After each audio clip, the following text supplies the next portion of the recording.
सरस्वती जी और उनकी बहू रश्मि के बीच एक दिन बहस छिड़ जाती है। आखिर किसका काम ज्यादा आसान है, बहू का या सास का? माँ जी, सास को काम ही क्या है, आपके सारे काम उंगलियों पे तो हो जाते हैं। कुछ भी। हाँ, हिसाब तो उंगलियों पे ही हो जाता है ना। अरे बेटा, ऐसा सिर्फ अभी लगता है।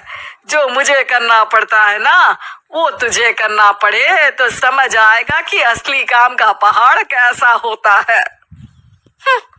ठेले बराबर वजन भी नहीं है आपके काम में, और बात पहाड़ों के वजन की कर रही हैं आप। तू ऐसा करती ही क्या है घर में बेटा, ये तो बता मुझे।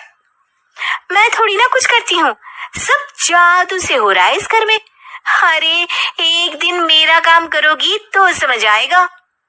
Okay okay, shut up. कल से मैं घर के काम करूंगी और तू मेरी जगह हर चीज का हिसाब रखना, ठीक है? ठीक है, ये भी कर लेते हैं। ये सास बहू की डील के बारे में रश्मि के पति अमन को नहीं पता था और ना ही अमन के पिताजी सुरेश जी को। पर गेहूं के साथ साथ जैसे घुन भी पिस जाता है, ये दोनों भी पिसने वाले थे। सुबह अमन उठकर रेडी होता है ऑफिस जाने के लिए, तो पता है उसके कपड़े नहीं निकले हुए हैं। अरे रश्मि, तुमने मेरे कपड़े नहीं निकाले? अपनी माँ से पूछो ना, उन्हीं का काम है ये। अमन अपनी माँ के पास जाता है। अब मेरे कपड़े आज आप देने वाले हो क्या माँ? हाँ, देना तो मुझे ही चाहिए, पर तेरी बहू ने कपड़े धोने ही नहीं डाले, तो कोई भी धुला हुआ कपड़ा नहीं है बेटा। हैं? ऐसा क्यों? कपड़े तो धोने आप ही देते हो ना माँ? अरे बहू ने तुझे बताया नहीं, अब हम अदल बदल गए हैं।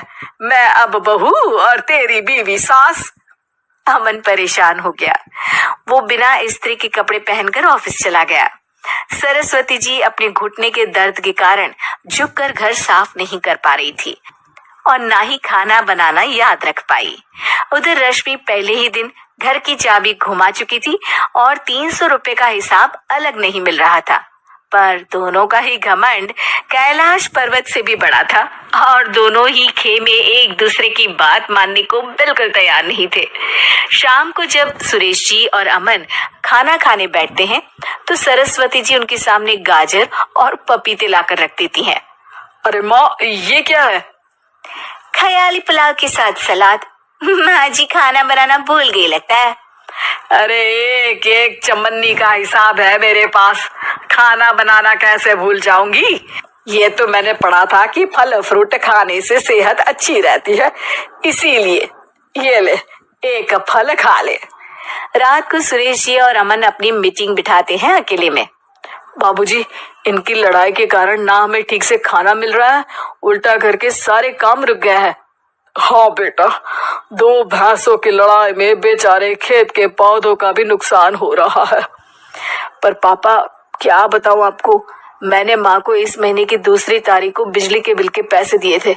आज बिल भरने के लिए मांगने गया तो पता चला कि रश्मि उन पैसों से गैस सिलेंडर ले आई। अच्छा, तो सिलेंडर के पैसों का क्या हुआ? अब सिलेंडर के तो कोई पैसे नहीं थे बाबूजी, हमारे घर पर गैस की पाइपलाइन लगी है ना। बेटा, इन दोनों का कुछ करना पड़ेगा, नहीं तो अपने घमंड के चक्कर में पूरा घर बर्बाद कर डालेंगे ये दोनों। अमन और सुरेश जी काफी सोच विचार के बाद एक निष्कर्ष पर पहुंचते हैं। रात ही को दोनों अपनी पत्नियों की अलमारी से नई साड़ी निकालते हैं और सुबह जब रश्मि और सरस्वती जी उठते हैं तो देखते हैं कि दोनों पति साड़ी पहनकर चढ़ाव पर सब्जियां काट रहे हैं। अरे ये सब क्या हो रहा है? क्या हो रहा है मतलब? आप दोनों अदल बदल हो सकते हो तो हम क्यों नहीं? अरे क्या मतलब? नहीं नहीं, मेरी भी बचपन से किसी की बहू बनने की इच्छा थी, तो आज से सरस्वती तुम बड़ी बहू, मैं मिडल बहू और अमन छोटी बहू। अरे लेकिन सब घर पर बैठ जाएंगे तो कमाएगा कौन?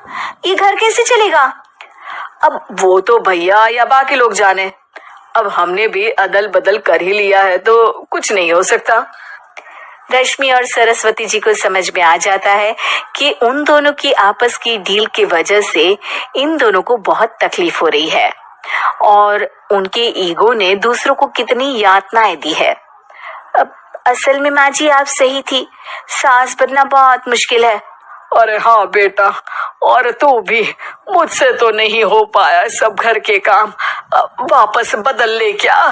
हाँ हाँ बिल्कुल माँ जी, और अब आप दोनों भी बदल लीजिए, कोई आ गया तो आप दोनों को देखकर क्या सोचेगा। अच्छा है, आप दोनों की समझ में ये बात तो आई। मैं फटाक से कपड़े बदल लेता हूँ। अरे रुक जा बेटा, एक फोटो ले लेती हूँ तेरी।